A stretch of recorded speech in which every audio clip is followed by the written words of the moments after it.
make it very loose, hindi natin mabe-bread. So it's just bechamel, mas marami lang flour.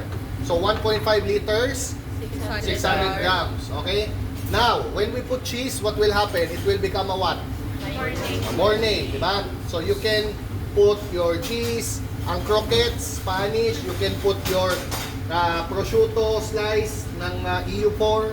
You can even put saffron, may naglalagay ng pork cheese.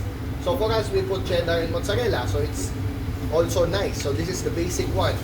If you want, meron din akong alam, naglalagay ng spinach and herbs. Pwede rin yun. Okay. So, sige, haluin mo ng iyan. Oh.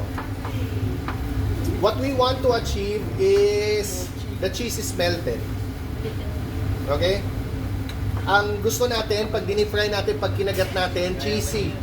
Parang, punong-puno ng cheese. So, that is what we want to achieve. Ha? Pwede naman kabilang kamay kung pagod ka na.